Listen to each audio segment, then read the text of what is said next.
శాసనసభకి ఏకగ్రీవంగా ఎన్నికైన సభాపతి శ్రీ చింతకాయల అయ్యన్న పాత్రుడు గారికి హృదయపూర్వక నమస్కారాలు, మీ శుభాకాంక్షలు.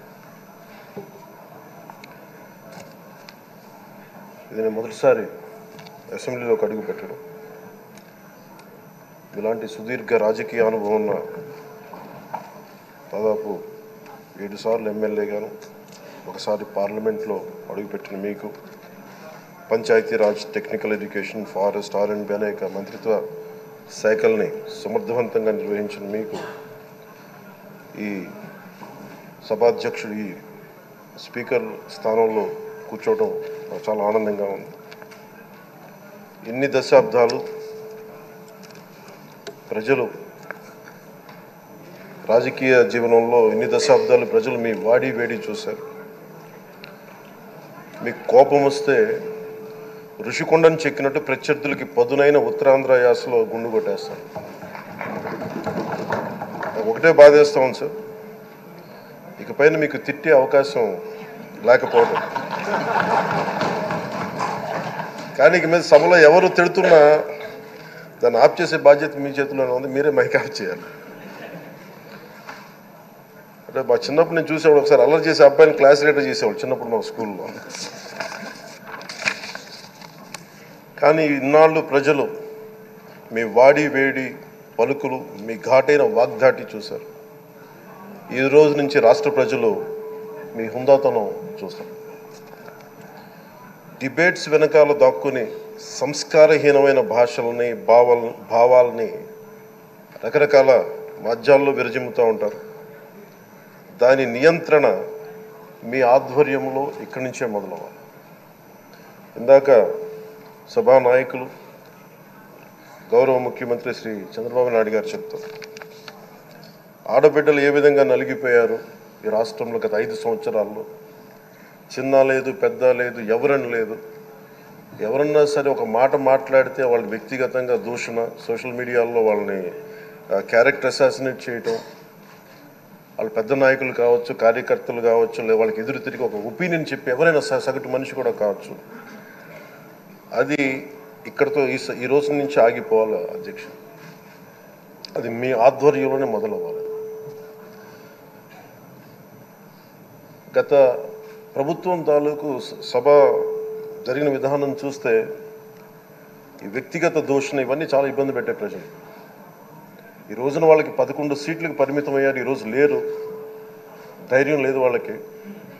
విజయాన్ని తీసుకోగలిగారు కానీ ఓటమిని కూడా ధైర్యంగా కూర్చుకునే వాళ్ళకి స్థాయి లేదు, వాళ్ళకి పారిపోయారు ఇక్కడి నుంచి. భావంలో ఉండే తీవ్రత భాషలో ఉండాల్సిన అవసరం లేదు. భాష మనుషుల్ని కలపడానికి కానీ విడగొట్టడానికి కాదు. భాష విద్వేషం రేపడానికి కాదు, పరిష్కరించడానికి. ఎంత జటిలమైన సమస్య అయినా, భయంకర సమస్య అయినా చర్చల ద్వారా పరిష్కరించుకోవడానికి కానీ వివాదం సృష్టించడానికి కాదు. ఈ సభ ఉన్నది అందుకు. కానీ మనం చూసింది వాళ్ళ దగ్గర నుంచి బూతులతోటి, వ్యక్తిగత దోషులతోటి రాష్ట్ర పురోభివృద్ధిని ఆపేశారు. అలాంటి సభ కాకుండా ఇందాక మన పెద్దలు శ్రీ గౌరవ ముఖ్యమంత్రి చంద్రబాబు గారు చెప్పినట్టుగా ఇది భవిష్యత్తుకి ఇది ఒక ప్రమాణం అవ్వాలి. 2047 వరకు ఇంత అద్భుతమైన స్థానంలో మనకి ఆంధ్రప్రదేశ్ తెలుగు జాతి ఉన్నత స్థాయికి వెళ్ళాలంటే ఈరోజు మనం వేసే ప్రతి అడుగు అది భవిష్యత్ తరాలకు ఒక నిర్దేశక ఒక టచ్ స్టోన్గా ఉండిపోవాలి, ఒక గిట్ రాయిగా ఉండిపోవాలి. ఈ రోజున ఈ సభలో ఉన్న గౌరవ సభ్యులందరూ చట్టాలు చేయడానికి ఉన్నారు, చట్టాలు ఉల్లంఘించడానికి కాదు. విభేదించడం అంటే ద్వేషించడం కాదు, వాదించడం అంటే కొట్టుకోవడం కాదు. ఇవన్నీ విభేదించడం, వాదించడం ఇవన్నీ ప్రజాస్వామ్యానికి చాలా మౌలికమైన పునాదులు. ఆంధ్రప్రదేశ్ ఆవిర్భావం జరిగి అసలు భాషా ప్రయుక్త రాష్ట్రాల ఆవిర్భావమే మన ఆంధ్ర రాజ్యంతో మొదలైంది.